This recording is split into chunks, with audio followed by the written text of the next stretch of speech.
Hey again. Okay, a quick update on the bug. Yeah, I just realised I never actually did an update on the bull bar. I did several on its construction. They got changed, I think, 3 times.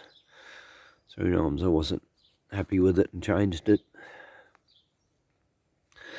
But I did get it finished. I was going to put light bar indicators on the top of the bar, but yeah, I couldn't get, I only wanted 6-inch ones. The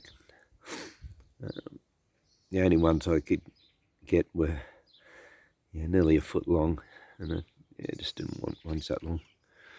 And then I came across these ones, which are an LED. I wouldn't put the old bulb, festoon bulb type ones in it. They just continue to fail, but these are an LED one.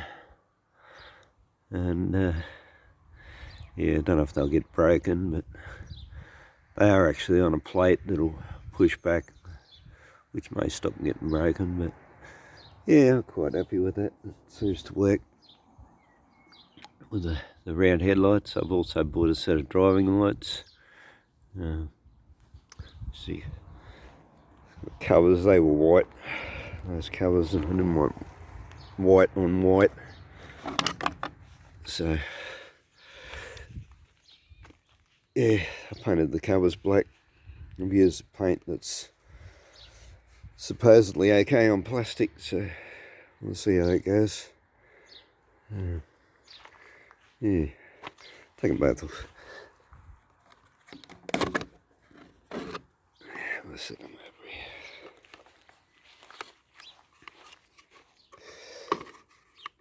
As you can see, I have other projects happening. This is what delays this actually. So the projects take time and money, and then I got my main driver in the back, which is in need of repairs as well. So yeah, all these things hold you up. You gotta, the car you're driving has to take priority over projects. But yeah, as I said, we've got a bill bar on, a number plate on, driving lights on it. I've since got the I got the inner part of the headlights re-chromed. Just friggin' expensive, $100. So that reflect properly. And yeah, I haven't actually done a walk around. I've done features on little bits. So yeah, we'll do a quick walk around.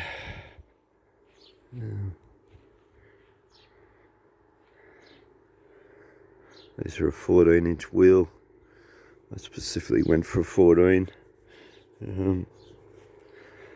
So that when I put these mud tyres, these are, but they normally put on 2-wheel drive Hiluxes so they can drive across paddocks.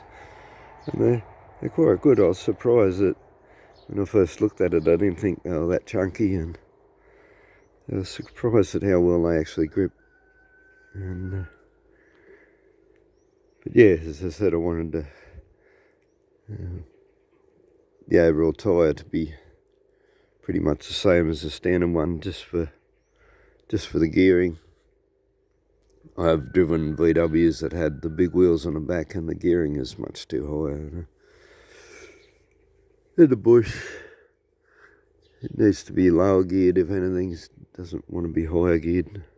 So yeah, as mentioned in other videos, this is the exhaust that I made myself. I bought some of the bends I made, and wished I'd have not been impatient and actually bought those bends too, because they were a pain in the bum. But anyway, got it all done. Got a cage on there. The engine carbo is still not finished. Yeah. So that was shown in another video. Yeah, I've since bought the roof lining. What I'm going to do Because I'm not going to bother with, the conventional wire holder type pieces or anything. I'm just going to, I bought the newer type lining, foam back lining. I'm just going to stick it to the roof.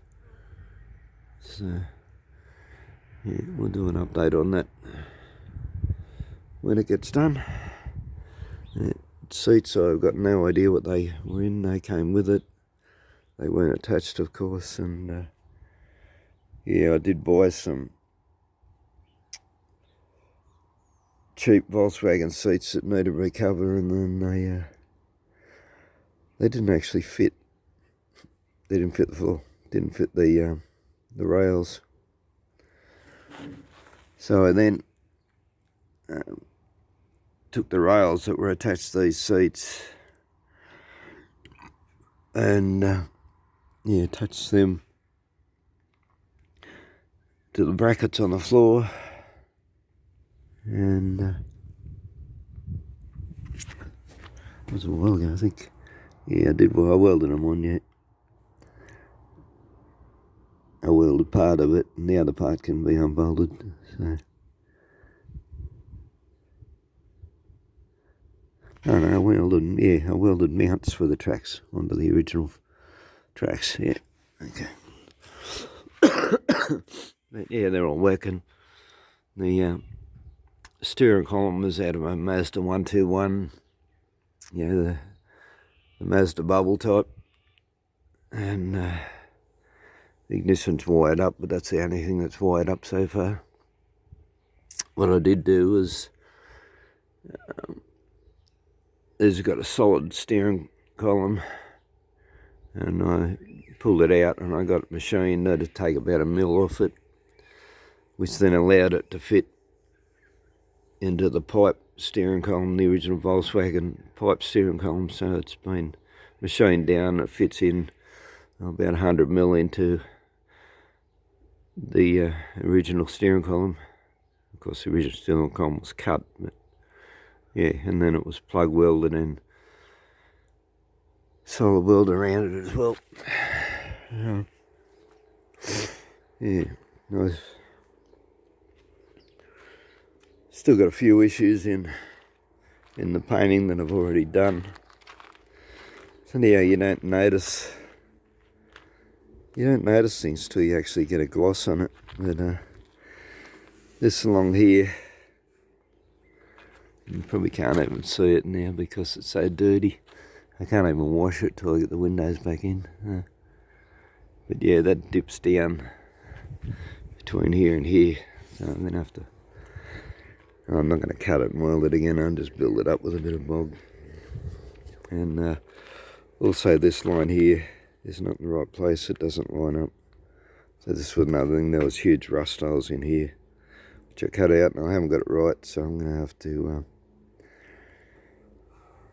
I don't think I'll cut that either. I think I'll just putty that just a little bit and bring the line from there up to where the line is that I've drawn on it, so that it matches the engine cover properly. I've also got an issue up here. These are things that I should know. I've done enough rust repairs over the years, like I'm 60 years old now. I'll be 61 next week actually. And because this was all rusted out, and I repaired it, and I've managed to get the height pretty good, but I didn't actually fit the bonnet and test it whilst I was doing it, and the bonnet doesn't line up. So it's too far forward on one side. It won't, any gaps are uneven.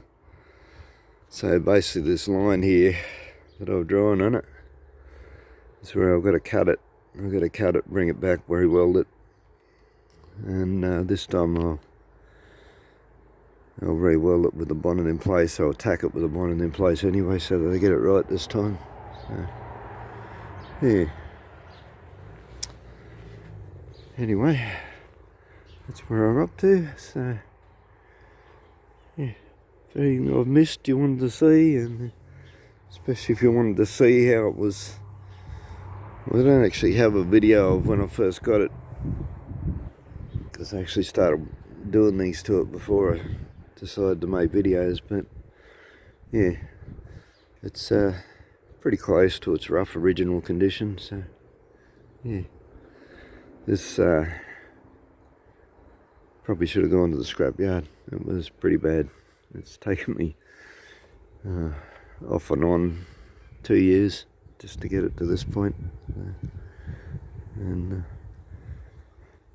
with a few factors. It's not only the time, it's cost. You know, I'm on a pension.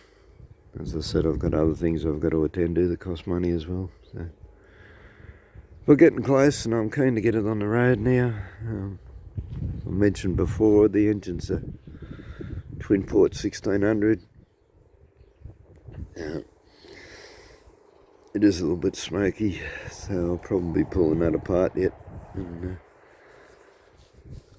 doing a rebuild of some kind.